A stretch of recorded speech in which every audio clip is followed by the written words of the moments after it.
Assalamualaikum warahmatullahi wabarakatuh.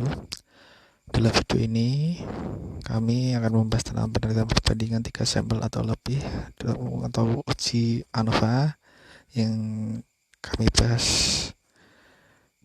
Pembahasan ini kami dari kelompok 5 terdiri dari 1. Ayat Fitri Ansori, NIM 201835020, kedua Umi Martiah 201835023, dan yang ketiga Almas Hairuna Maulida 2018 35028.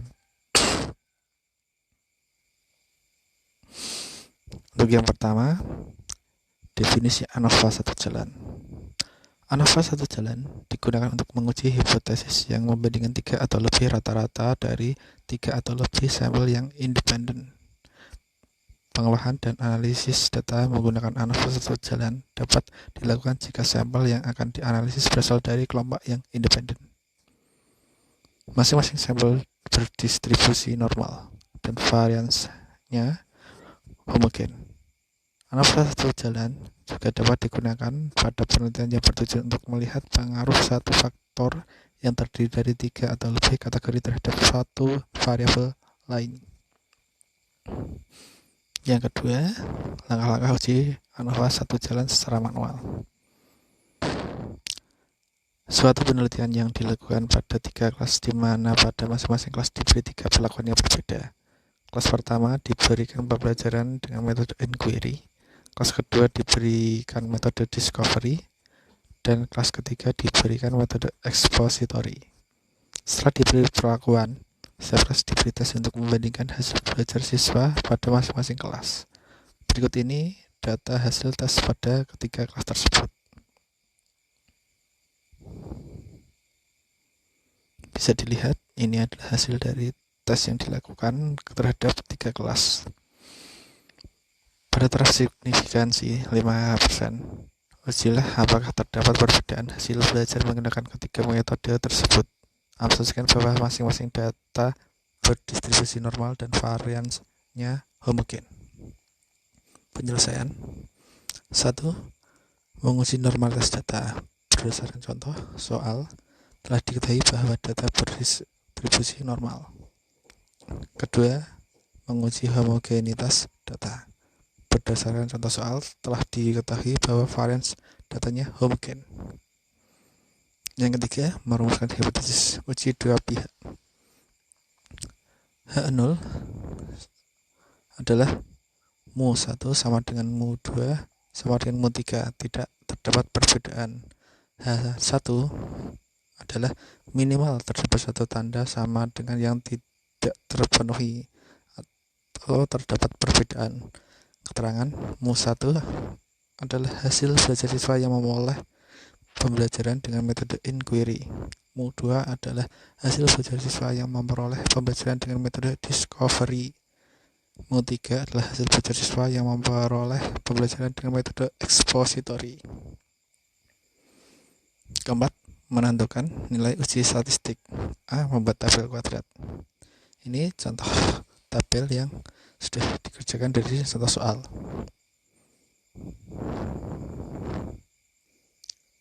B. Menentukan jumlah kuadrat antar kelompok, kurung buka JKA, tutup kurung, jumlah kuadrat dalam kelompok, kurung buka JKD, tutup kurung, dan jumlah kuadrat total, tutup kurung buka JKT, tutup kurung. Dengan rumus JKA sama dengan kurung buka sigma KI sama dengan 1 dikali kurung buka sigma XI tutup kurung kuadrat per NI tutup kurung dikurangi kurung buka sigma XT tutup kurung kuadrat per NT, dengan K sama dengan banyaknya kelompok. JKD sama dengan sigma KI sama dengan 1 dikali kurung buka sigma XI kuadrat dikurangi kurung buka sigma XI tutup kurung kuadrat per NI tutup kurung, dengan K sama dengan banyaknya kelompok. JKT sama dengan sigma XT kuadrat dikurangi kurung buka sigma XT tutup kurung kuadrat per NT. Untuk mempermudah perhitungan dapat membuat tabel seperti berikut.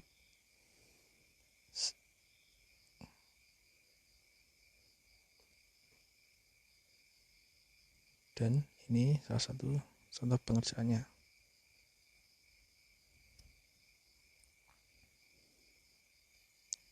Kemudian C, menentukan kebebasan. Menentukan derajat kebebasan atau dalam kurung buka DK kurung tutup. DKA sama dengan K kurang 1, DKD sama dengan NR kurangi K, DKT sama dengan NR kurangi 1. Dengan K adalah banyaknya kelompok. Berdasarkan data tersebut, maka DKA sama dengan 3 kurangi 1 sama dengan 2, DKD sama dengan 17 kurangi 3 sama dengan 14, DKT sama dengan 17 dikurangi 1 sama dengan 16. D, menentukan rata-rata jumlah kuadran. RJKA sama dengan JKA per DKA sama dengan 911,0745 per 2 sama dengan 455,537. RJKD sama dengan JKD per DKD sama dengan 1239,867 per 14 sama dengan 88,562. E, menentukan F hitung. F hitung sama dengan RJKA per RJKD diperoleh F hitung sama dengan RJKA per RJKD sama dengan 455,537 per 88,562 sama dengan 5,144. Untuk langkah berikutnya akan dilanjutkan oleh rekan saya Mbak Almas Hairuna Maulida. Untuk yang kelima, menentukan nilai kritis. F tabel sama dengan FA DKA, DKD. Untuk uji dua pihak pada taraf signifikan 5% adalah F tabel sama dengan FA DKA, DKD dengan F 0,05 dan 2,14 sama dengan 3,739 dan dapat disusun dalam tabel ANOVA sebagai berikut, yaitu dengan hasil F hitung sama dengan 5,144 dan F tabel sama dengan 3,739. Untuk yang keenam yaitu menentukan kriteria pengujian. Jika F hitung lebih besar dari sama dengan F tabel, maka H0 ditolak. Tetapi jika F hitung kurang dari F tabel, maka HO diterima. Diketahui bahwa F hitung sama dengan 5,144 dan F tabel sama dengan 3,739. Karena F hitung lebih besar dari F tabel, maka H0 ditolak. Dan kesimpulannya adalah pada taraf kepercayaan 95% terdapat perbedaan antara hasil belajar siswa yang memperoleh pembelajaran dengan metode inquiry, discovery, dan exploratory. Untuk selanjutnya yaitu menentukan koefisien determinasi. Koefisien determinasi digunakan untuk menentukan besarnya pengaruh variabel bebas dan terikat. Variabel bebas pada persoalan tersebut adalah metode pembelajaran inquiry atau X1, discovery X2, dan metode exploratory. Sedangkan variabel belajarnya yaitu hasil belajar siswa. Dan koefisien determinasi R kuadrat yaitu ditentukan dengan JKA per JKT dan diperoleh 911,0745 per 2150,941, yaitu hasilnya 0,4236. Dengan disimpulkan bahwa faktor pembelajaran dapat dijelaskan variasi skor hasil belajar sebesar 42,36%. Untuk yang ke-9 yaitu melakukan uji lanjut atau post hoc test. Karena ANOVA satu jalan menunjukkan terdapat perbedaan yaitu signifikan dan varians homogen, maka faktor mana yang berbeda akan dilakukan uji post hoc, yaitu untuk yang pertama merumuskan hipotesis H0 sama dengan mu1 kurang dari sama dengan mu2, H1 mu1 lebih besar dari mu2, H0 mu1 kurang dari sama dengan mu3, dan H1 sama dengan mu1 lebih besar dari mu3. H0 sama dengan mu2 kurang dari sama dengan mu3, dan H1 sama dengan mu1 lebih besar dari mu3. Untuk yang kedua yaitu menentukan nilai statistik dengan rumus uji SAFE, dan ditentukan dengan SIJ sama dengan akar dari K-1 dikali F tabel dikali 1/Ni plus 1/Nj, dengan K yaitu kelompok sampel dan SIJ yaitu nilai uji statistik SAFE untuk kelompok I dan kelompok J. Dengan hasilnya yaitu tadi sudah diketahui F tabel sama dengan 3,739, RJKD sama dengan 88,562, dan K3 sehingga menghasilkan S12 sama dengan 14,86, dan S13 sama dengan 15,56, dan S21 sama dengan 15,56. Untuk selanjutnya yaitu menentukan nilai kritis. Nilai kritis ditentukan berdasarkan nilai perbedaan rata-rata, yaitu dengan MDIJ sama dengan rata-rata X1 dan MJ dikurangi rata-rata XJ.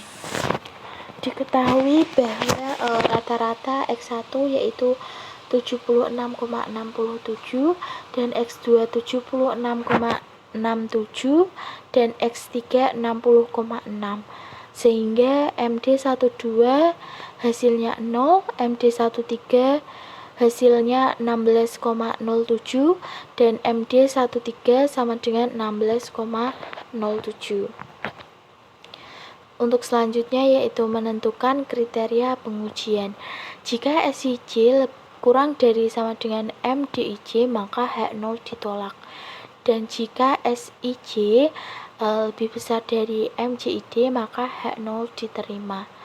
Berdasarkan perhitungannya sudah diperoleh bahwa S12 sama dengan 14,86 dan MD120 maka H0 diterima, dan S13 sama dengan 15,65 dan MD13 sama dengan 16,07 maka HO ditolak, dan S23 sama dengan 15,65 dan MD23 sama dengan 16,07 maka H0 ditolak. Untuk kesimpulannya, yang pertama yaitu nilai S12 lebih besar dari MD12 maka HO diterima. Nah, ini tidak cukup bukti untuk menolak, karena disimpulkan bahwa taraf kepercayaan 95% hasil belajar siswa yang memperoleh pembelajaran inquiry tidak lebih tinggi dibandingkan dengan metode pembelajaran discovery. Untuk yang kedua, nilai S13 kurang dari MD13 maka HO ditolak. Dan ini taraf kepercayaan 95% hasil belajar siswa yang memperoleh pembelajaran inquiry lebih tinggi dibandingkan expository. Untuk yang ketiga yaitu nilai S23 kurang dari MD23 maka HO ditolak. Dan pada taraf kepercayaan 95% hasil belajar siswa memperoleh metode discovery lebih tinggi dibandingkan dengan expository. Terima kasih. Selanjutnya yaitu kita akan melakukan uji ANOVA 1 jalan dengan menggunakan SPSS. Langkah pertama, kita masukkan data atau nilai siswa yang telah diketahui pada contoh soal. Kemudian sebelahnya ini kita masukkan kode metode yang digunakan, di mana angka 1 menunjukkan metode pembelajaran inquiry, angka 2 menunjukkan metode pembelajaran discovery, dan angka 3 menunjukkan metode pembelajaran expository. Setelah itu kita klik variabel view. Pada bagian name kita ganti score. Kemudian yang nomor 2 kita ganti dengan grup. Setelah itu desimalnya kita nolkan. Untuk label yang pertama kita ketikkan metode pembelajaran.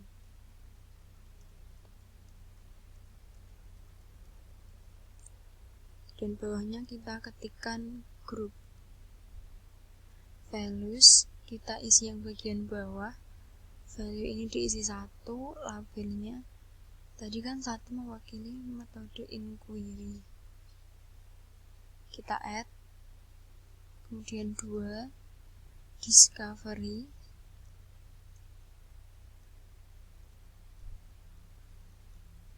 Kita add lagi, dan yang terakhir 3 expository.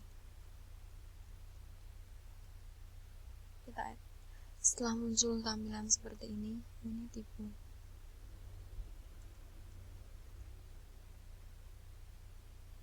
Setelah seperti ini kita klik OK. Pada bagian user kita klik yang atas scale, yang bawah nominal. Langkah selanjutnya yaitu kita kembali ke data view. Di sini yang semula angka 1, 2, 3 berubah menjadi metode yang digunakan. Ada inquiry, yang kedua kemudian discovery, dan yang ketiga expository. Setelah itu kita klik analyze. Kita pilih compare means. Kita klik yang one way ANOVA. Di sini metode pembelajaran kita masukkan ke dependent list-nya. Setelah itu yang grup kita masukkan ke faktornya. Selanjutnya kita klik post hoc. Kita centang yang Scafy. Kita menggunakan alpha 0,05. Kita klik continue, kemudian OK. Maka akan muncul output seperti ini. Di sini nilai sig-nya sebesar 0,021. Nilai sig ini atau p-value ini itu kurang dari alfa. Alfanya tadi 0,05. Sehingga H0 ditolak. H0 ditolakin tadi karena p-value-nya kurang dari alfa.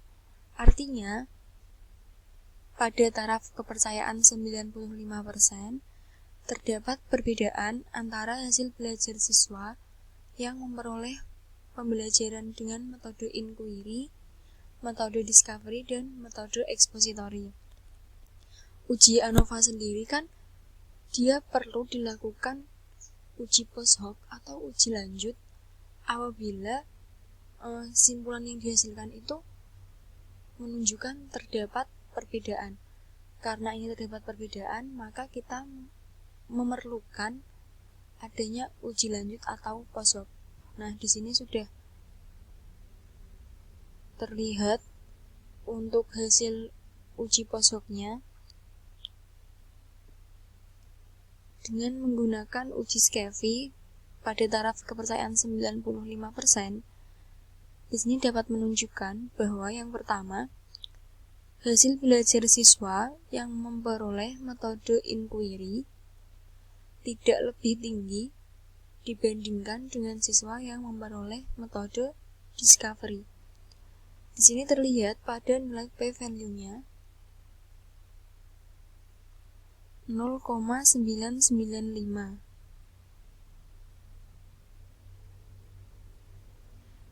Nilai ini itu kan lebih besar dari alfanya. Alfanya tadi 0,05. Karena p-value lebih besar dari alfa, maka H0 diterima. Ini tidak cukup untuk bukti untuk menolak H0-nya.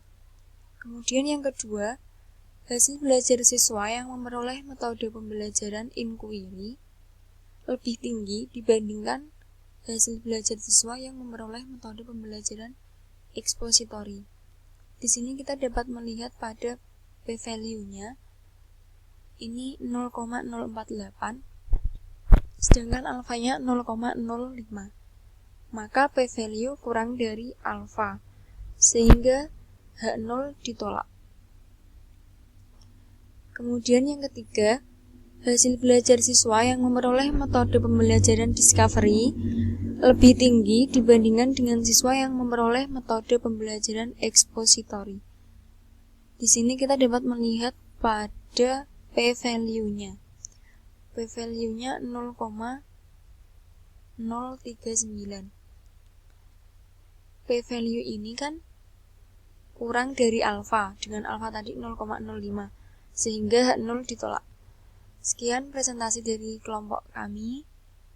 Apabila ada tutur kata yang kurang berkenan, kami mohon maaf. Terima kasih atas perhatiannya. Wassalamualaikum warahmatullahi wabarakatuh.